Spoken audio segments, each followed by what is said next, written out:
สมัยเลอยจำกนมือสกิวจอร์บแตงอาจัด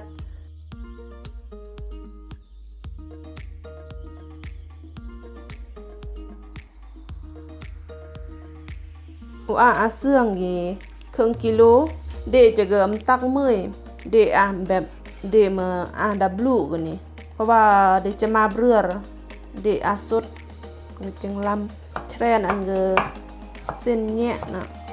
ตอนเนี้ยมันเป็นเกี่ยวเจียวบด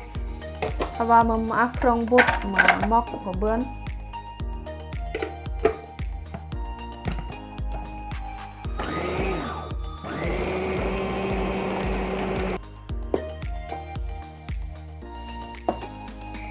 เบื้อนละ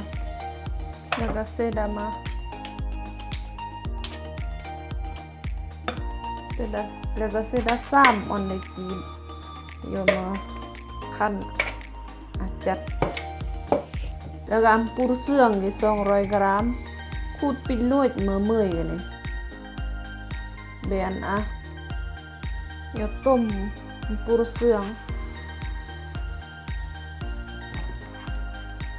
เส้นมาระมือระนีบหิมกอง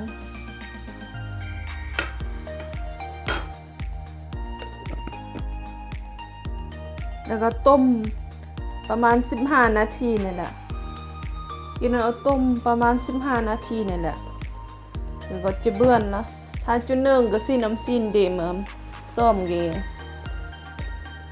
มาตับนั่นก็ยิ้มก็ถือว่าก็เบื่อนก็สิ้นละเป็นบีดแล้วก็ยาร่า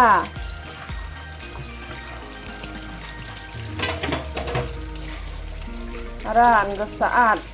เพราะว่าปูเสื่องถ้าว่าได้รามสะอาดเกินยำได้แตงอาจัดก็จีกลิ่นแบบก็จีก็จำเลเบอร์ก็จีเอื้อย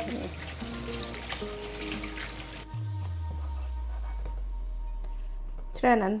ช่วยอันด้าอันเนียร์เมื่อยก็จะเปลี่ยนลวดโอ้เปลี่ยนลวดแล้วแบบแล้วก็ช่วยแวกก็ต้องโอ้เลิกจึงช่วยง่าย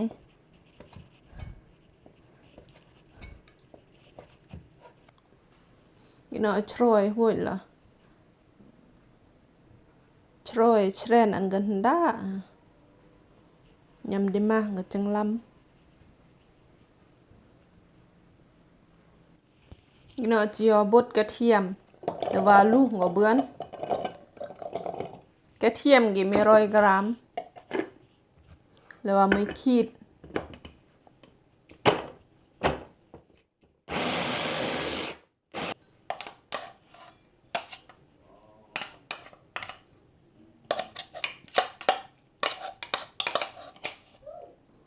อามาเนียกี่80 กรัม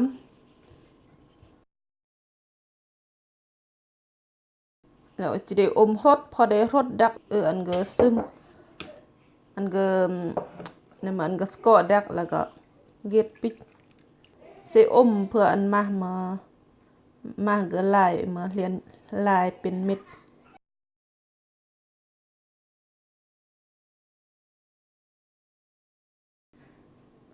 แล้วก็ปลาเล้งอันอมก็คลุกโรยเซมาปูรเซมาระมือนี่พิมกองแล้วก็เซน้ำตาลเกมือนิบกาแฟเซแป้งนัวมือนิบกาแฟแล้วก็เซกระเทียมจะได้บดในนี่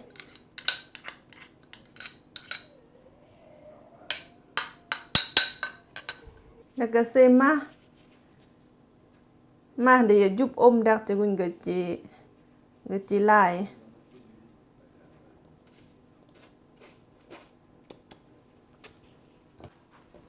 แล้วก็วุ้น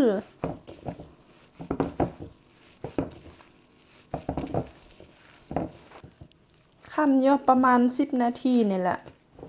งอยขั้นย่อบีบย่อนั่นนะเพื่อเครื่องปรุงก็กูดย่อเลยนี่น่าก็เบื่อนละขั้นเครื่องก็ บูดเยอะเลยล่ะนี่ขั้นเบื้อนแล้วก็เจียวปั้นตามเป็นก้อนเพื่อยำเดเตียบก็จังสมาย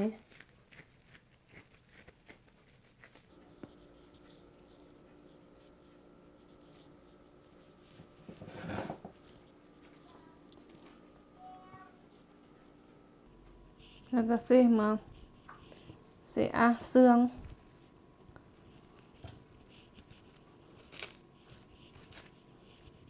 เสแล้วก็ปาร์นะ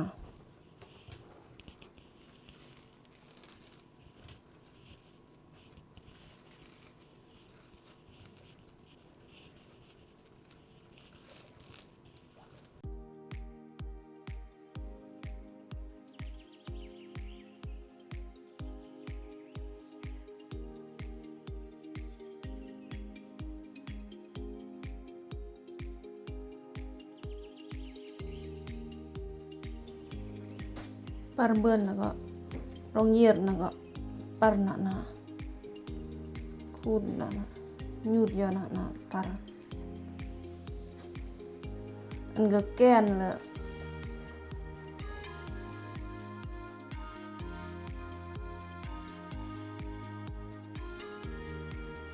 แต่อันก็แก้นอันก็แน่นเลยแล้วก็ได้มาสกอตและติดขี้หน้าเพื่ออันก็หงกระ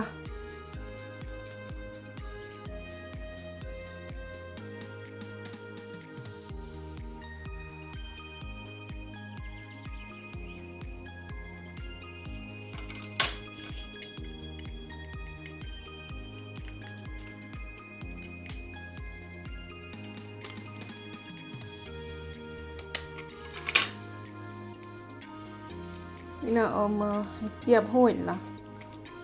ปาระห้วยละแบบนี้ก็จะเสมาเจียมาเจียอลูมิเนียมหรือว่าเจียเหลื่อมสิปาระอีกมีรอบ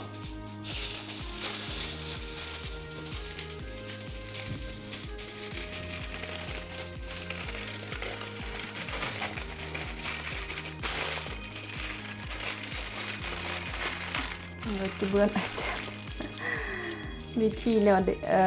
อย่าดำเมืองนอกมาหลับตะลอยแต่นั้นนะจนลุยแล้วก็เสดามาดักกับหรือว่าดาเสดาทุ่งยางเสดาเมืองก็เลอะทำกับ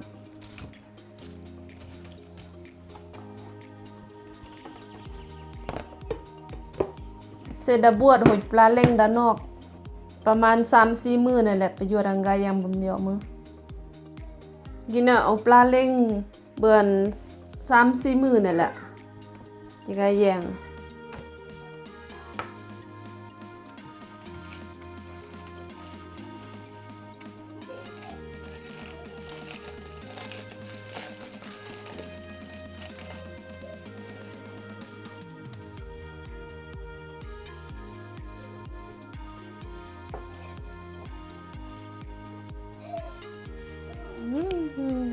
มันจะลำละ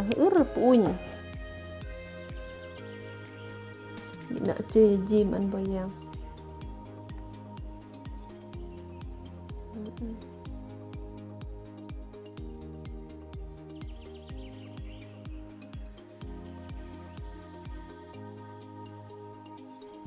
ก็จัดละลำพอดีมางำจัดเฮง